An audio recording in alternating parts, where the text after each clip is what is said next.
Happy Friday, everyone. I hope everybody had a great week and you're excited to finish off the week with some very fun Jupyter notebooks. So last week, we set you guys off on setting observation values and weights within the PEST interface, and then also running the prior Monte Carlo notebook. So if everybody's okay with that, I think we'll just jump into reviewing those two notebooks, and we'll continue the Q&A sessions on demand as we go through them. So without any objections, Rui, you want to lead off on the obs vals and weights? Really, but here goes.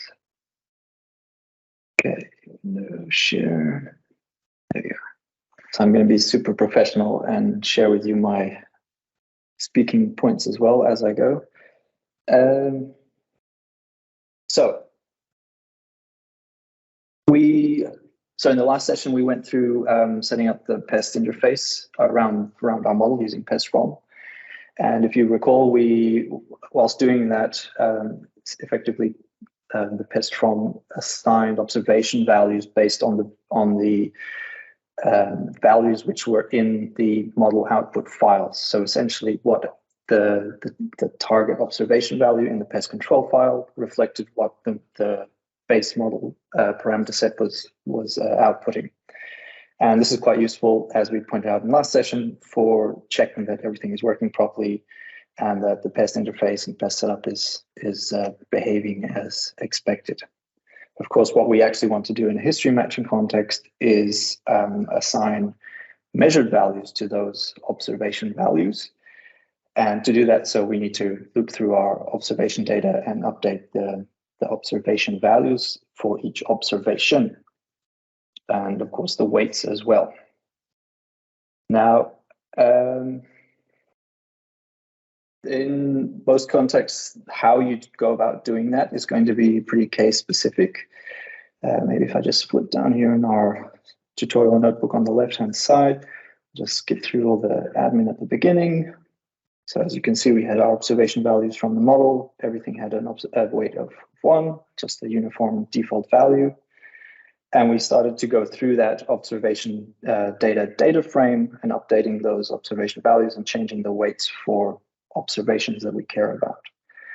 Now, how we assign those observation values is always going to be case specific. It's going to depend on our data and our model. Rarely, if ever, our model output's going to match exactly the timing of our observation values. Perhaps even the spatial distribution is not going to be the same. So we need to define how we align those measured data points with our model outputs, whether it be in terms of time and space. And that can be done by lots of different ways. In the notebook, we show 2 different approaches to resampling measured data to fit it with the model output times. And for this specific case, we go through the point of showing that it probably would make more sense to rescale and to downscale them, and there we go, and resample our observation data on a smoothed function that matches our model output times. But again, this is probably specific to the fact that we have more measured data than we have model outputs. If it were the other way around, perhaps another approach would be better. Jeremy or Briok, if you have anything to say about that, feel free to jump in. I know this is a contentious topic. Yeah, I mean, the reason we show this example is because I think Mike and Randy and I had all 3 seen people do this in practice, where they maybe had a daily measured signal and they just picked the value nearest the end of a stress period that was monthly. And just picking the one nearest the end, that's what you get in that red line. And so you can see that red line doesn't really capture what we want the model to be trying to reproduce, because it might hit on a high value or a low value, just depending on the high frequency component of what was nearest the end of the stress period, like what day was the end of the month. And so if you pre-smooth it there with some sort of moving average and knock out that high frequency stuff, maybe that green line is something you're more interested in asking a monthly model to reproduce rather than that red line. What if it were the other way around? So if you had a higher frequency model output than data input, for example.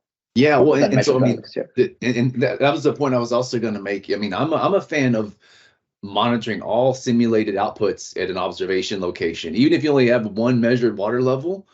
Watching what the model does across all output times is still pretty valuable, and I think we'll see some of that in later notebooks. That even times where we don't have data, it's still good to see what the model's doing at that important place, because that place means something to somebody because they've measured something there and they've maybe built a well there. So it's a bit of a philosophical shift to observe everything that ever happens at that one location, even if there are just a few actual measurements there. Mm-hmm. Okay.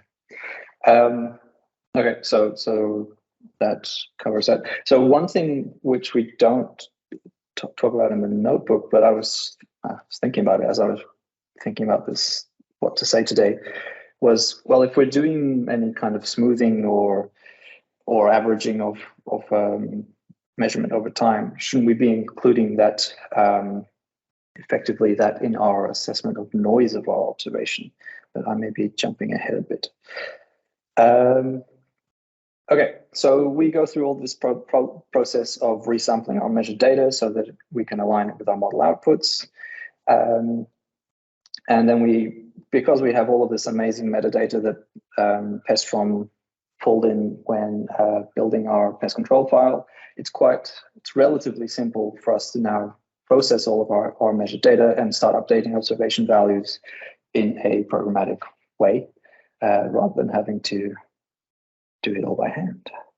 And that's what this whole big section here that goes through and updates the observation data and observation values for each of the observation groups and reinterpolating them, or not reinterpolating, pre-processing the measured data to the model output times.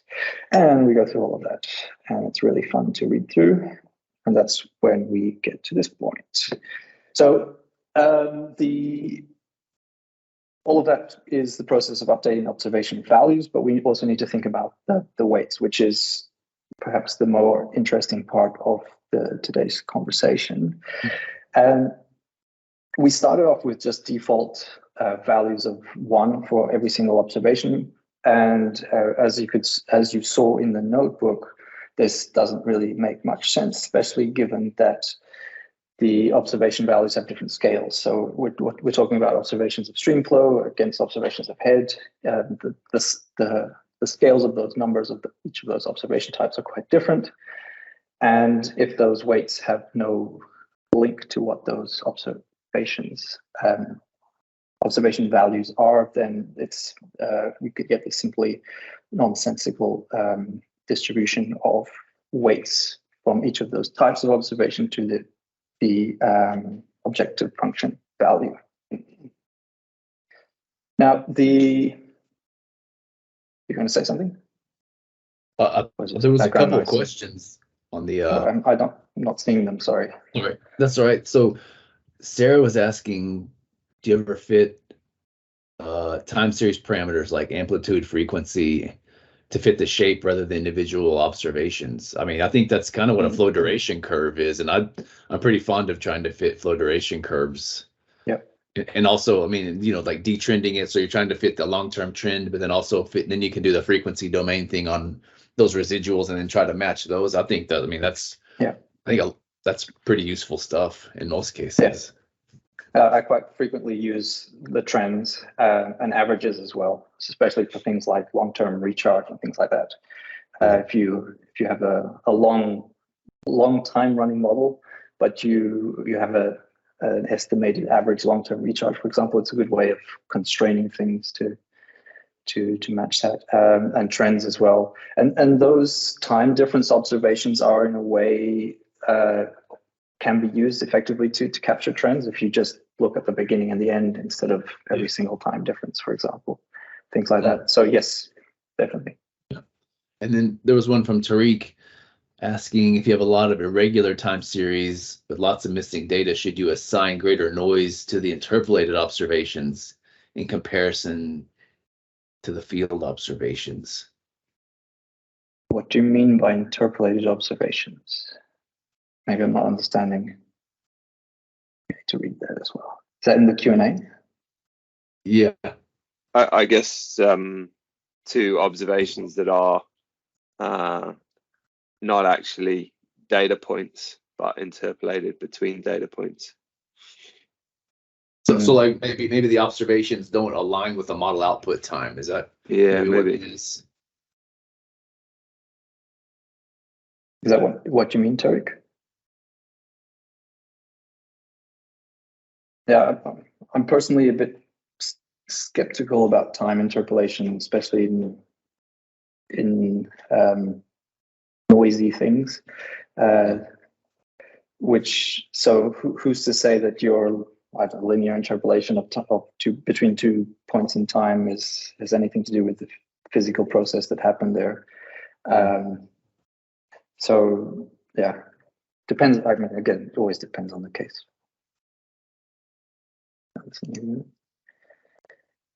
Yeah, what Briok said. Okay. All right. So shall I carry on? Yeah. I can remember where I was. Okay, so we have those default weights on all of our observation groups, but we want to rescale them for those weights to actually mean something. And in the PEST world, the weights are conceptually they are the inverse of our standard deviation of measurement error. So it's what we call error-based weighting. And they are supposed to reflect our estimate of measurement noise, or essentially how wrong that measured value might be. Now, do we do that here? Yeah, so that's what we do in our second section. And as we move in and then relook again at the contribution of each of our observation groups to our objective function, we see that it's changed from before, but we still have this extreme dominance of two of the observation groups on the total objective function. So even though we're now accounting for our likelihood function in our weighting, we still have this very unbalanced or imbalanced contribution to the objective function, which will have an influence on how the algorithm resolves the history matching, how it moves through parameter space to find that optimal solution. So, and I think Jeremy might be talking about that later or in the next section, so I'm going to detail on there.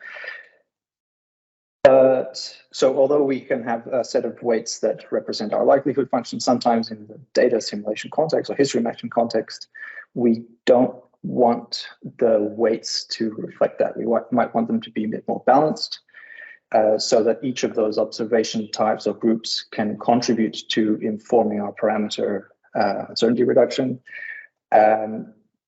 either equally, or perhaps we might want one type of observation group to dominate if it's more related to our forecast of interest.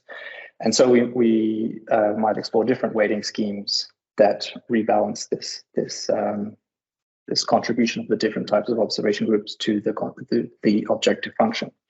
The standard one that is generally used, and we go through that in the notebook, is simply weighting for visibility, in which we reassign the weights so that they are all equally contributing to the objective function at that with the base parameter set. But so AUS also now has an extra cool thing which we didn't have when we designed the notebooks, I think. And it's the option called AUS factor file. I recommend going and reading the amazing S++ manual about what it does. But effectively, it rebalances your observation groups on the fly at every iteration, so that at every iteration you're reweighting and ensuring that there's that rebalanced contribution from each of your groupings of observations to your objective function. And personally, I found it quite useful, particularly because it stops mistakes and makes it a lot easier to set it and forget it, which I probably shouldn't say out loud, but it is true. And reducing mental overhead is good. It's a useful part of all of these tools, I think. Okay, so there's a question from Cecile on the assignment of weights. mhm. So using the inverse of error for observation groups, except for the SFR observation, where we assign weights proportional to the observation value. When does it make sense to assign weights proportional to the observation value? So that's a case in which, oh, sorry, go ahead, Brigo. No, you go. That's a case in which we're assuming that the measurement error is connected to the magnitude, is linked to the magnitude of the of the measured value. So we're saying if we've measured a very high flow rate, then we expect the error of that high flow rate to be larger than if we measured a very low or small flow rate. And that's characteristic of flow gauges. Off the top of my head, maybe concentrations of contaminants and things like that. Not so sure. Off the top of my head, I can't think of others, but that's the point of that rescaling to the observation value. I guess it's anywhere where you might say this is the observation value plus or minus a certain percent, rather than plus or minus an absolute value.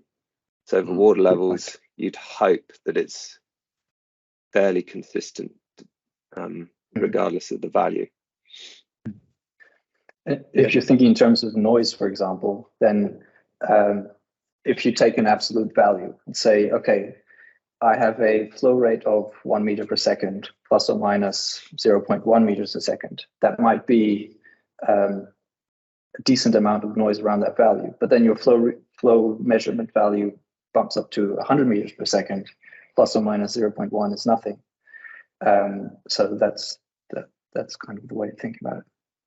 Yeah, I was going to say there's also a pragmatic thing. What Rui was getting at is that naturally scales those observations that range over from really small to really large values.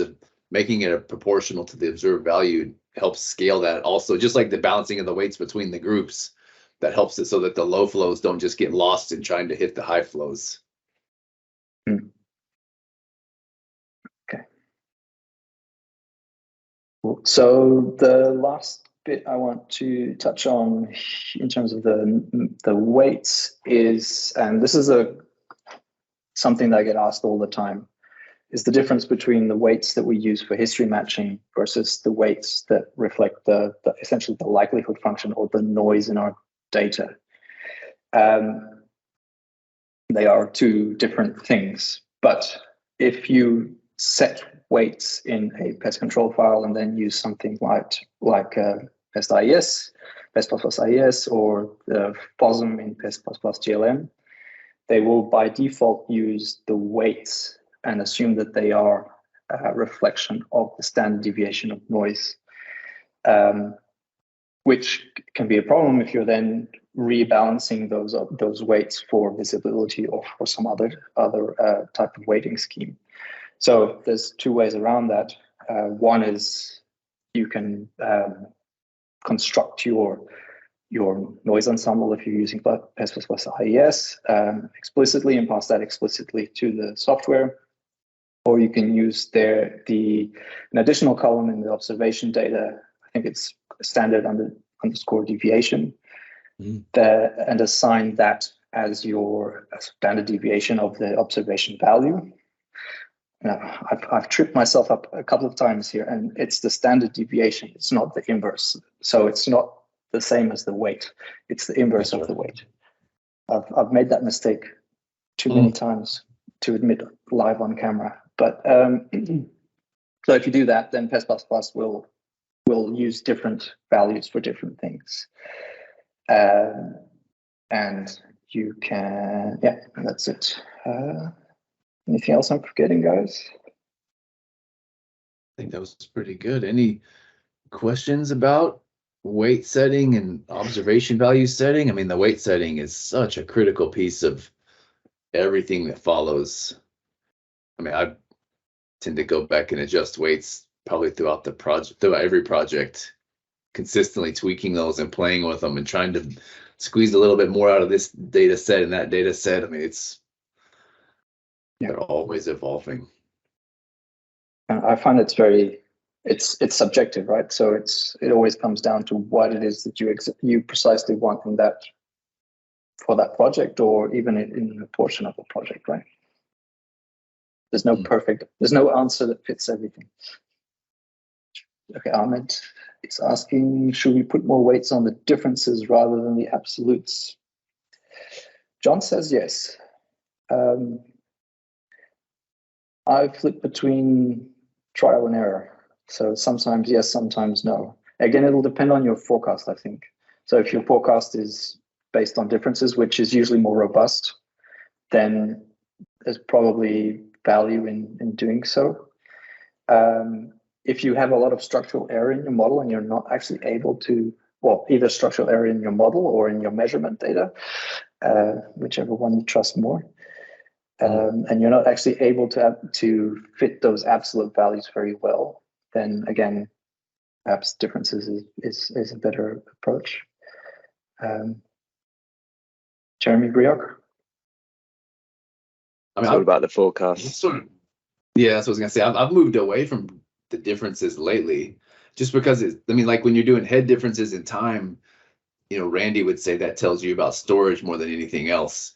And when you do head differences vertically, well, that tells you about VK more than HK. But if the forecast depends on HK, then the differences aren't doing you any real favors other than just adding more things that you're trying to make the model reproduce. So I guess, like Brioch said, it comes down to the forecast you're trying to make.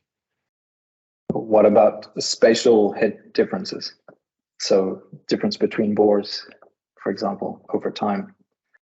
Yeah, I've seen some of that. People doing like the 3-point problem, right? Like trying to like between 3 groups of wells moving around the domain. Yeah, I mean there's value in it, I think, just because it does help you amplify the bits that are maybe important more than hitting the absolutes. But and there's always our industry is so crazy about show me observed versus simulated, and so you can talk all day about how great you're hitting the head differences, but if there's a consistent bias, you're going to get that sort of look from people that your model's no good. So you got to try to hit the absolutes, I think, almost every time. But yeah, again, forecast dependent. Is it better to readjust weights after each PES trial run according to the 5 components?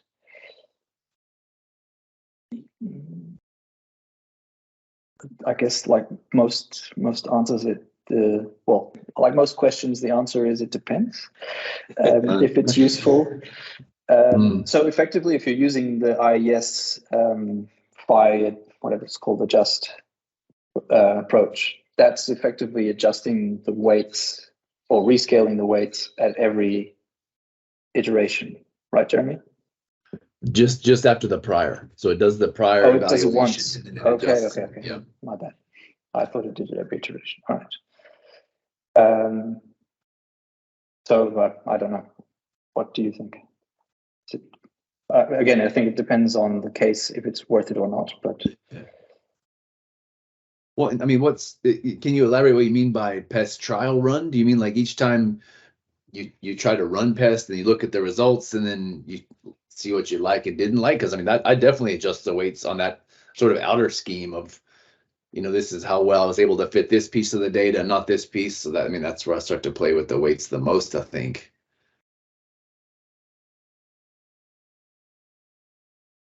Yeah, I'd agree with that.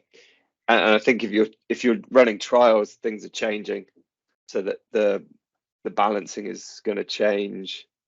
The contribution of different groups is going to change. You might test something in the model that suddenly blows up the contribution to 5 from one particular group, really exposing it, that you then need to turn down a bit. So you're constantly reevaluating the weights. It's probably the kind of most unsatisfactory part of doing these modeling projects is just how important the weights are, but also how subjective they are. And you will end up revisiting weights again and again and again within a project. And every time you change something, you're probably going to want to look at them again. I think the balancing approach is one that I use quite a lot. And then, trying to align where I want the algorithm to spend most of its attention by using the weights as the kind of target direction. So if you really care about low flows and you've got a simulation that's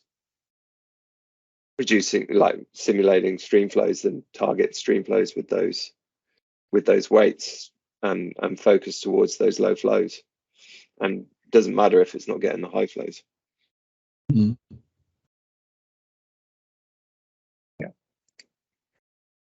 Another question by Tariq. What about if you have a forecast that is more sensitive to a certain area of the model? Should you vary weights according to the forecast and end up with different calibrations for a specific forecast? Why not? Yeah, I mean, effectively, I think, Jeremy, your notebook goes over that, right? The one you might be presenting later. Yeah.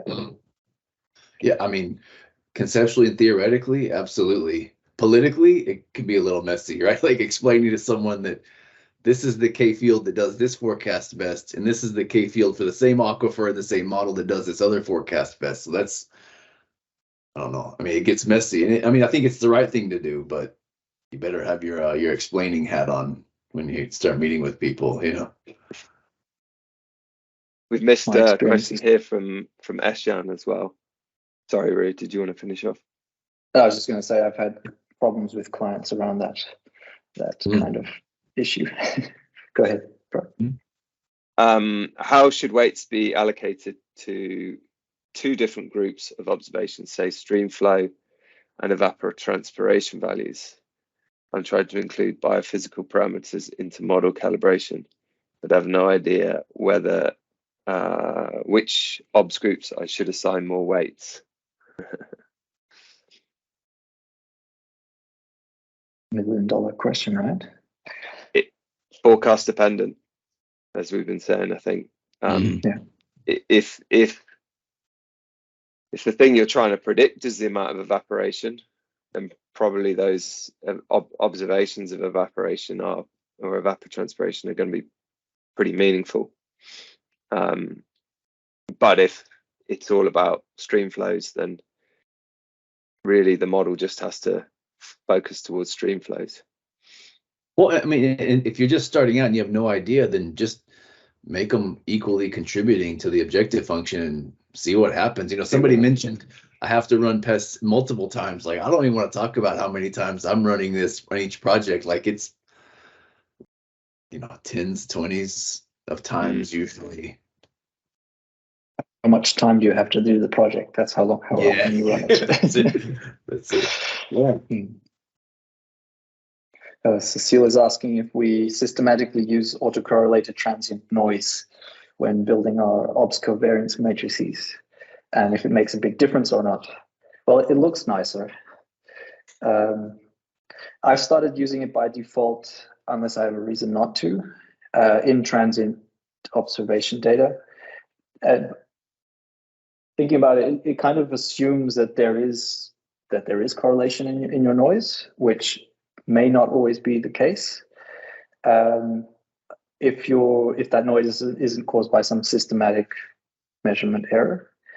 But again,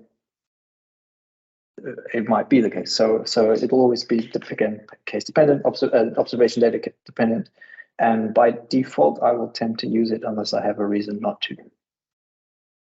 Yeah, and so I guess maybe the measurement noise itself isn't autocorrelated, but man, I bet model error is almost always going to have a strong autocorrelation over long time frames. Right? That's why you see those consistent biases. And so I like the autocorrelated noise just because it sort of, especially in the ensemble setting, it drives some of the realizations to be persistently high and some to be persistently low through long periods of the model process. And so I think that helps, put some spread into that posterior variance to force the model to try to capture some of those model error defects. Don't you think it ends up highlighting the time signal, because you're essentially shifting your time series up and down, right? But you're retaining the signal. Yeah, that's right. Yeah. So you get that same temporal pattern, but you're saying maybe I want some of these to be biased high and some to be biased low for long stretches of time, which I think is probably more what we're interested in than having a high frequency measurement noise, like you can see in that chart you're showing, where it's just sort of bouncing around. What we'd rather have is consistently high and consistently low realizations of noise. At least that's kind of what I've been after lately, anyway. That also assumes that you're accounting for your model structural error in your noise ensemble, which are you?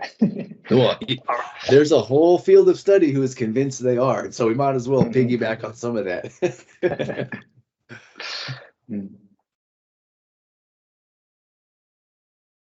Okay, looks like we've got them all. Okay, so I think I'm done. Pass over to you, Jeremy, for the nice, PDC. man. I'll just stop sharing. Okay. Let's see if I can do this right.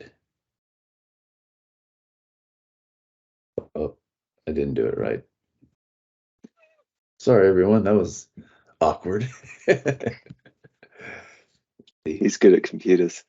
Yeah, it's my first day. All right, is that better? That should be better. All right, so prior Monte Carlo. Now, I was gonna say, these three steps we've done so far: set up the PEST interface, do the obs vals and weights, and then run prior Monte Carlo. I try to get those three things going even when I have the most basic rudimentary model built. So if I have a model that at least runs to completion, it has a discretization, has a well, has some properties, it's time for those three things to be ready to go, because I tend to try to run those three things like I used to try to run the model just once. Because, like when you're building your model and you hit run and you look at how it's doing, you hit run, look how it's doing.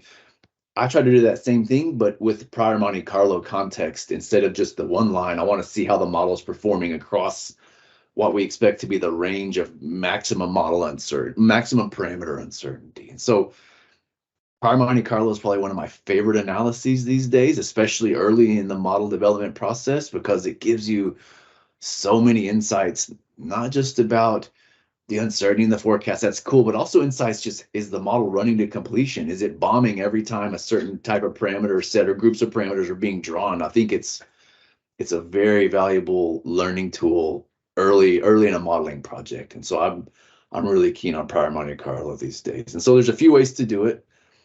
Of course, you can do it all by yourself without doing anything with PyMu or PEST++. It's prior Monte Carlo is probably the easiest type of uncertainty analysis algorithm you can do. It's just take your prior distribution, how much you think hydraulic conductivity is uncertain, and maybe it's pattern, draw some of those numbers, run those through the model however you want, collate the results. I mean, it's trivial stuff, but very powerful. So if you're in the PEST++ world, we can do it with this tool called PEST PP Sweep, which is supposed to be for parametric sweeps. It's a generic type of tool just to run a set of parameter values through the model, or you can do it with IES if you set NOT max to -1. Cool. So I'm just going to scroll down quickly. Oh, wait, I'm just going to look and make sure I don't miss anything on my notes. You guys give me a heads up if there's a question or something. Yeah. Okay. Let's see. Also, we also, for the first time in this notebook, got to fire up and run things in parallel. That was probably pretty exciting for everyone. I hope everyone found that exciting and fun. Let's see, I was going to scroll down here. And nobody melted their computer. Nobody melted, that's right, or filled up their hard drive, or other fun things that happen. So we do they the did, first. maybe that's why they're not here. That's right. They're still talking to IT about what happened. Yeah, so this is our first block where we're going to use that start workers utility like we talked about last time. It's going to fire up the master and all the workers and have them talking to each other, making runs. And then at least on the Mac, you get to see the screen output, so you get a sense of how the run manager is progressing. So just quickly, I wanted to point out what this little block means. So when the things are going right, this the clock will be progressing. This MN is mean runtime in minutes. So it has like double meaning for that MN. And so that gets updated every second as the run manager is coming through. And then on the runs, the C is for completed, the F is for failed, the T is for timed out. And then on agents, you have running, waiting, and unused. And then this last little 0 over here, this is where I snuck in how many active file transfers there still are. So you can only have your terminal output be so wide before it starts to return and it looks dumb. So this is just about as much information as you can pack in like 88 characters. And so that's the sort of story that happens as it's running. It's doing the, line feed return instead of the line return. So it's overriding itself every time. And so it looks like it's just riding in place. And so it cranks through and runs this thing. We ended up with a really nice, exceptionally short mean runtime. I didn't have any failed runs. I don't know if anybody else had a failed run. You can get a failed run if like your machine hiccups or something else weird happens. I didn't get any. So it took 3 minutes to crank out 250 prior Monte Carlo realizations. And so with sweep, it just takes those input files and squirts them right back to an output file with all the observations that are in the pest control file. Plus, it writes in like the realization ID of the input and the output. It writes the fee components, and then the actual simulated value for every observation for all those parameter sets. And so we can just read that in with pandas really easily, make this plot that looks somewhat ridiculous. This is the fee of all those uncalibrated realizations. So it might even be log distributed. Like there's a really terrible realization that's giving an enormous fee. And then the rest of them are so far over here, it just looks like they're all stacked into one bin. Probably could have made that log transformed. And then we go through and we're going to do some plots. And so this brings us to this idea of prior data conflict. And some people call this prior model criticism. But the idea is if we're using lots of parameters to represent all the things we think are uncertain in our model inputs, and we've given those parameters conservatively wide ranges, and then we run a simple Monte Carlo like this, we would expect the simulated results to at least bracket or cover the observed values from the past. And if it's not covering the observed values from the past, I think Bayesians would call that prior data conflict. So the data you have is in conflict with what the prior simulated results are telling you. And so these plots are just trying to visualize that in the one-to-one, in the classic one-to-one plot, and then the observed versus residual plot. So what you should see is these gray bars for this observation group. We would expect them all to cross 0, which means that we're at least covering both sides of the residual for each one of the observations in this group and in this group. And so you can see we're doing a pretty good job. This isn't always the case. In fact, in most real world models, you'll be very lucky to have this be the case, at least the first time through. But if you do see prior data conflict, that's sort of your cue to not just continue on haphazardly and try history matching. It's maybe time to reevaluate what's causing that conflict. Sort of earn your money as a modeler. Go back and think, is it a conceptualization thing? Is the boundary conditions off? Is my, do I have a no flow when I'm meant to have a pass through? Or, all those sort of those annoying things that we have to remember how to do. This is the time to start to think about those things if you have prior data conflict. Because statistically, we should be covering those observed values. And if we're not, that's when sort of back to the drawing board, I think, as they say. Is there a question over there? There is. Oh, okay, here we go. Does Pest++ automatically reassign failed runs to a different worker? Yes. Okay. Yes, with a caveat. So in IES, it's greedy and it won't do that by default. But there's a flag you can pass IES to tell it to do it.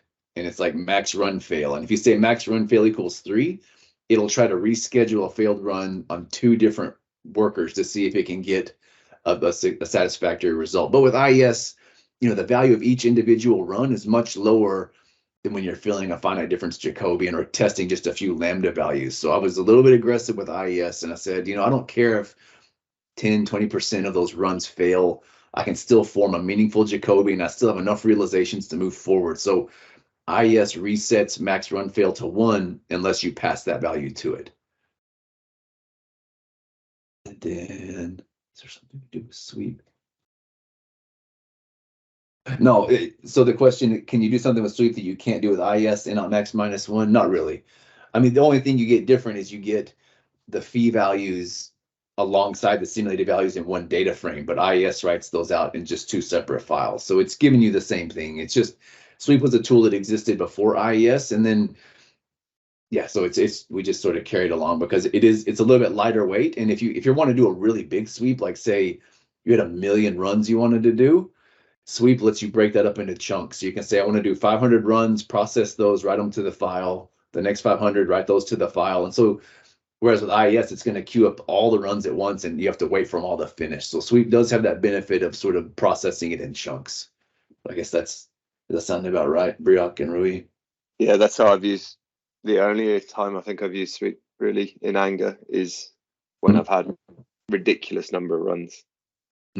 So that the files get broken down and the actual runs get broken down into chunks. Can make it a bit more manageable. Yeah.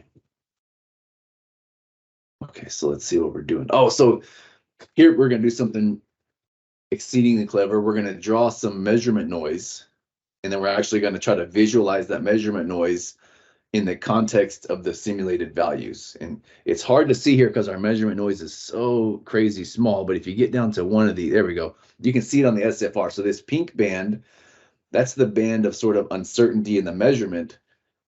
And how does that stack up with the simulated output values? Because we don't just care about the absolute value of the observation and the prior Monte Carlo results for prior data conflict.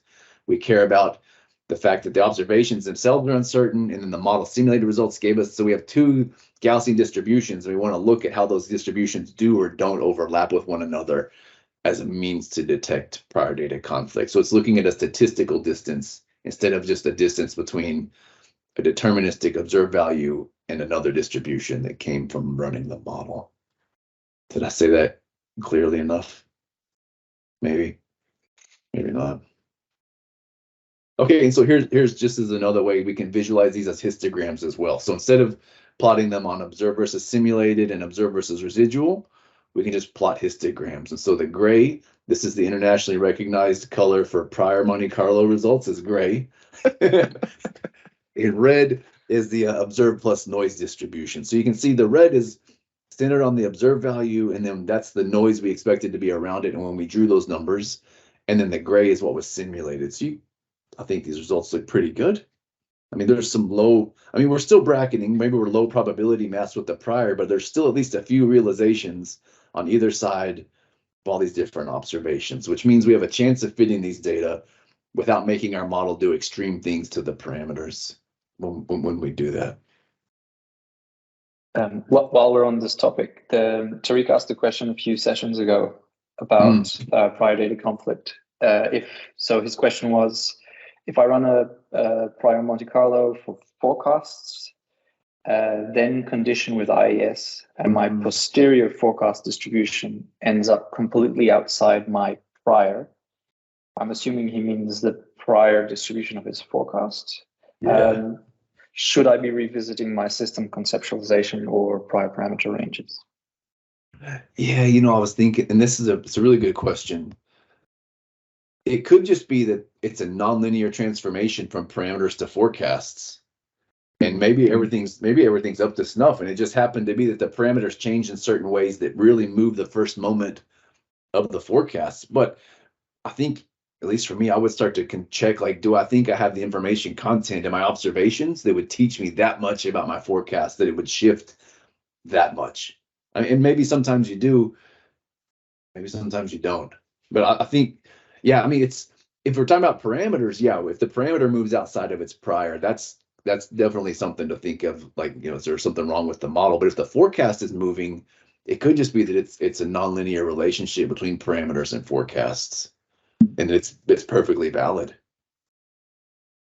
I think that makes sense. Does that make sense to you guys? Sounds intelligent enough.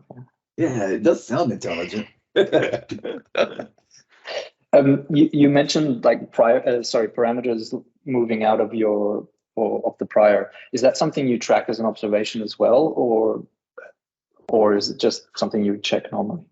It was, so IES writes that parameter change summary. And it'll tell you the number of parameters that are getting up against their bounds. And so you can, I mean, I tend to just watch the bounds, because if you're stacking up parameters at the bounds, Especially if it's above, 5-10% of the, the number of values. For me, that's usually a red flag that I'm overfitting, or an overfitting when the measurement error is the same thing as overfitting with model error. So it's a sign that you're overfitting with respect to something, if your parameters are smashing up against the bounds like that.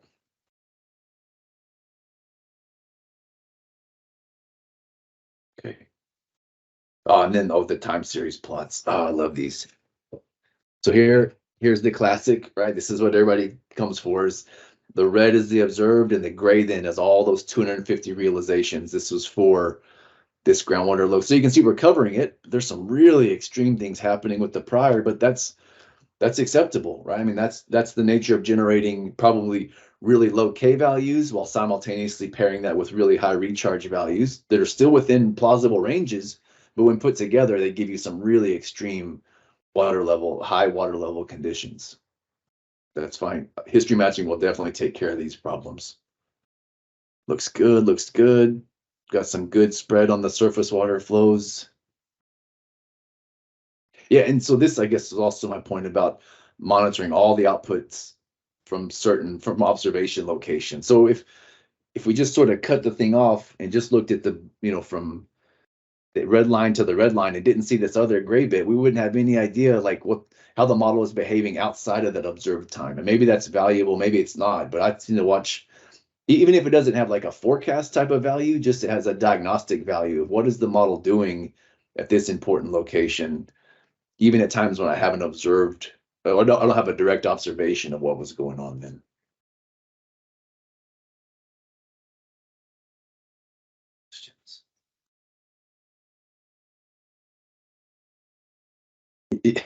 Yeah, I mean, prior Monte Carlo, it's definitely the easiest one to explain to people because I think everybody gets that concept that I'm doing Monte Carlo integration of this probability distribution, right? I think the posterior Monte Carlo, though, is more meaningful because it also respects those historical measurements. And so that brings in our sort of the groundwater modeling industry's obsession with fitting the past and puts it with Monte Carlo, which is something people can understand. So I think posterior Monte Carlo is probably the one that at least people get most excited about seeing the results, because you can say, oh, look, how gotta fit the past, but also the future is wildly uncertain maybe for some of these predictions. And so I think prior Monte Carlo is a good place to start, especially if people are uneasy with the idea of uncertainty analysis. But yeah, the posterior Monte Carlo seems to be where it's at for me these days anyway. Ryuk and Rui, you guys have anything to add to that? Well, I love prior only. Right. I think if, as Lee knows, I think if you can get away with it and your uncertainty isn't too hideous, then it's a really good place to start and stop. Provided you are, I think you still got to look at how you're doing relative to those historical observations. But if you're capturing them with your prior, as you hope that you would be, then it is a really good place to like have a first check-in with your client and stakeholder and say, well, this is where we are after, those prior runs. We're capturing the historical system behavior reasonably well, and our uncertainty is big, but you can still make the decision. That might be, it's a good place to start having the conversation. Also, as Jeremy was saying, I think it's a good place to it's really easy to understand. So it's a good way to get people to get their head into this space a little bit more and to be thinking more about what the whole distribution is looking like. Having said that, if you need to fit data to reduce uncertainty, then you've got to go into the posterior. Yeah, and on that note, I mean, at least my experience has been most projects, the client by default wants data assimilation or history matching as part of the project scope. So so that's kind of baked in from the start anyway, unless you have a very good reason to stop. It's just from a human point of view, it's hard to just stop at the prior the prior. You can always just do one iteration as well. Then that That's ticks all it. the boxes. I like the one iteration in a lot. There's another question, a long one.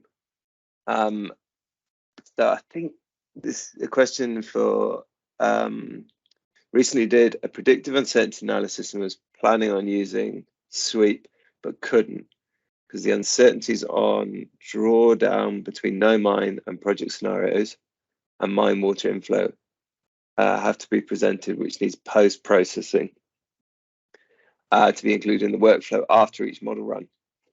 And they had to set up a sequential workflow rather than the parallel one. As far as I know, Pest Suite could only extract regular pest results. Is it possible to add customized workflow? Yes, it is. So you can certainly add the post-processing steps within your forward run, and we described that a little bit in the Pest From notebook. It can get really, you can have quite complicated workflows in there. You've just got to make sure that all those functions are if you're distributing it in a parallel sense, that those functions and the files necessary to run those functions are distributed with all the agents. And then you've got to make sure that you're tracking the results of those post-processing steps in your pest control file. But yeah, it is definitely doable. I have some pretty ugly post-processing steps after most of my forward run scripts. That basically, some of them just hack the results out of the modflow outputs, and some of them do some pretty nasty stuff. But you could have, so in your example, you were talking about running the scenario. You could have both the with and without runs within the forward run, or the results of the without and then the scenario run, and then you're just pulling the results from another run. But yeah, it's hard to know without knowing the details of your setup how easy that would be to do, but there are ways for sure.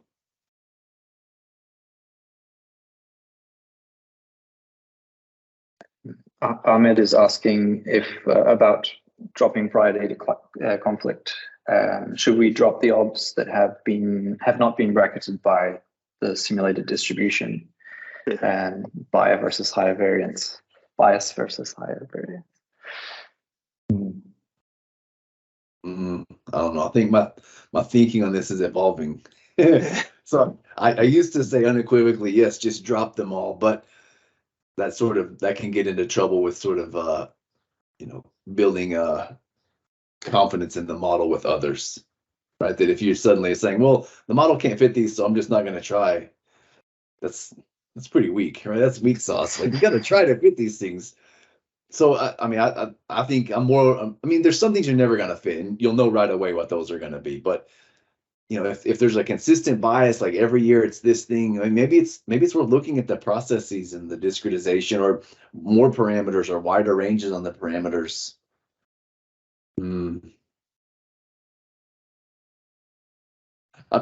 I will say that I'm almost always tempted to try a run where I do drop them, though, just to see what it does.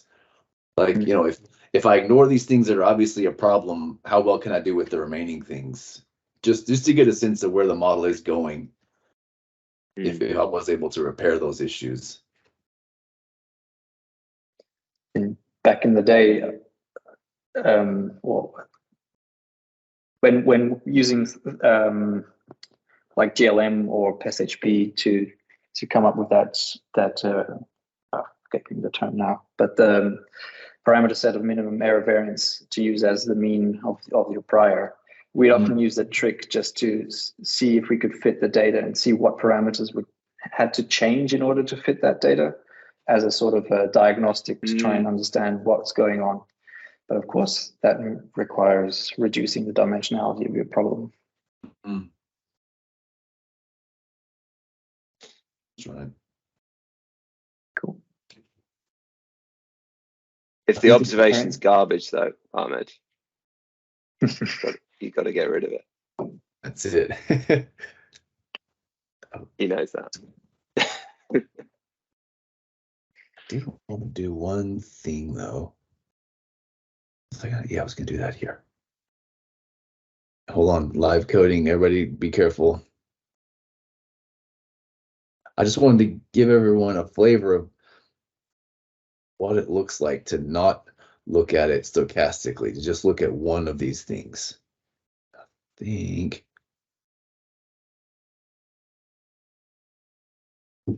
Yeah, so this is sort of how I used to look at model results when I was doing model building, right? You would sort of run the model, maybe you do something to line the results up and you make your plot like, well, this is what was observed and this is what the model's doing. And you sort of look at it and think, yeah, maybe, or maybe not, or oh, wow, this one's terrible.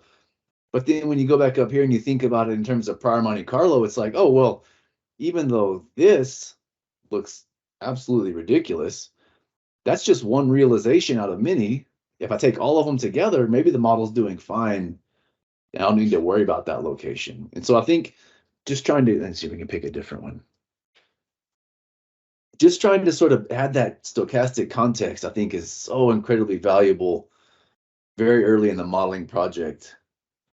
Just to sort of build that build your understanding about the system, but build it stochastically through that lens of looking at not just one set of parameters, but hundreds, or even if it's just 50 runs. 50 runs will teach you so much about your model early in the modeling process. Okay, enough about that. Sorry, I got a little bit preachy there for a second. So then we can also, and we'll look at these, this is sort of setting us up for what's going to happen next time. So here we're just plotting our prior histogram for this forecast, and the red line is the truth that we won't have in the real world. But the truth here is to see how we're doing. So we're doing pretty good there. We're doing pretty good there. We're doing pretty good there. Things are looking good. In a prior sense, we're covering the true value of the forecasts, but we won't always have the red line. So we'll have to accept the fact that if we erase the red line, man, the travel time could be enormous or it could be really, really short. You know, if we erase the red line, the water levels could be very low or very high. And so and this is what I think what Briak was getting about. If you can take this to decision makers and stakeholders, and they're okay with this width of variance, not knowing the red line, maybe you don't even need to do the history matching bit. Maybe that's enough. Anyway, so next time when we actually start seeking these posterior histograms, we'll have the other internationally recognized blue histogram on top of this one. So we'll have the gray, the red, and the blue, and then we'll have that sort of idea of where the information is flowing, how it's conditioning the parameters that's then resulting in reduced forecast uncertainty. Yeah, I've been talking too much already. Okay, so okay, at the end then, we just do one last thing. Instead of using our fancy geostatistical prior that we used above for those 250 runs, if you don't tell IAS anything extra, it will just generate a prior covariance matrix from the parameter bounds, draw those realizations, and run those for you. And so early in the project, maybe this is good enough. Maybe you don't need to even fool around with geostatistics. You can just quickly crank off 50 runs when you're at lunch or overnight or however long your model takes. Just give IAS the N0 max -1 thing, and it has some different outputs, but the end of the result is you get more of these kinds of plots. And we can talk a little bit about how there's higher frequency results, higher frequency temporal components in the simulated results compared to above. And that's just because we didn't use any temporal correlation in the recharge parameters and the well parameters, I'm guessing. That's why these bounce a little bit more than they did previously. But still covering the forecast acceptably well. Okay, I think. Any more questions? Oh, wait, we got a new post. Gotta click on that stupid new post thing. Filtering the crappy realizations. I don't tend to filter them on the prior, but I do tend to filter them in the posterior. Yeah. So if there's some posterior ones that just are really lagging behind, I'll chop off that upper tail. In terms of fee, I'll throw those ones that are really poorly performing. Or even if there's a different type of metric that wasn't included in the objective function, like I want realizations that have, mass balance less than 1% error, like throw away the ones that don't. Or I've even this is really terrible, but I've done it on runtime before. Like I want only realizations that run quickly and also fit the data. And so I'll throw away realizations that went really, really slowly. So, and yeah, anyway, so yeah, you can, I tend to filter on the posterior, and I think we'll see that in the next notebook also. But I tend to keep all the prior ones just because it does give you that full picture. Ryuk and Rui, any thoughts on that? Yeah, filtering reasonable. makes me nervous, but pragmatic, I think. My models don't take long, so I don't have to filter them on time. Awesome. Okay, so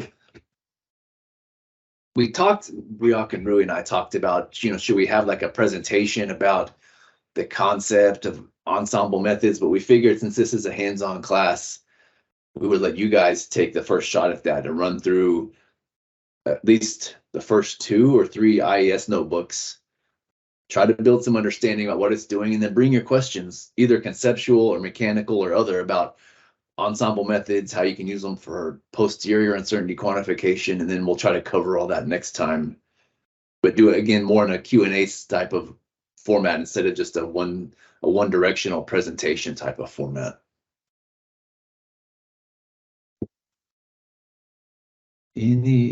So that means next time you guys are going to do the part 2 IES notebooks. Let's see if I can find a link to those. Can you guys pop a link to those in the chat?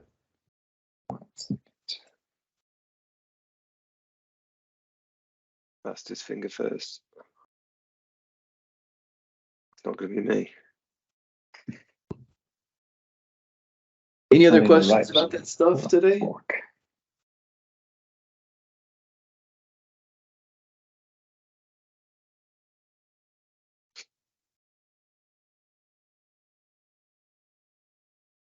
How do you filter realizations that run too slowly?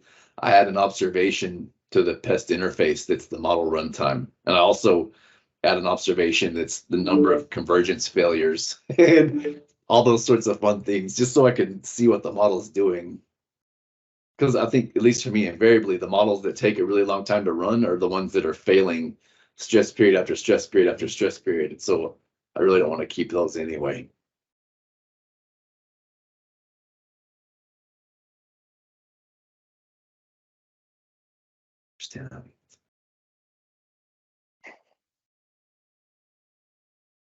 Yeah, okay, I think I get what's going on. So you can also do file transfers with the parallel run manager. So you can tell it, if the model run is successful, transfer the head save file or whatever file from the worker directory and put it back in the master directory.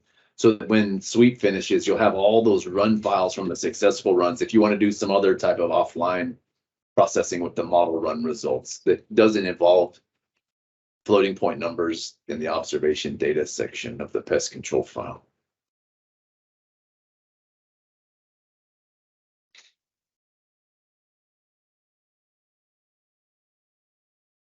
Cool. Just track everything as an observation. Yeah, that's kind of been what I've been up to lately. But I have seen people that want to just transfer back, use sweep to just get the output files and then do some sort of other, offline processing on those later.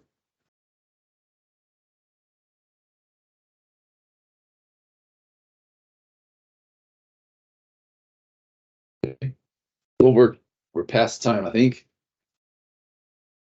Any other questions? If not, I look forward to next week. It looks like we might actually go 6 sections instead of 5. Sorry, 6 sessions instead of 5 sessions, because we're thinking next week might be a long one.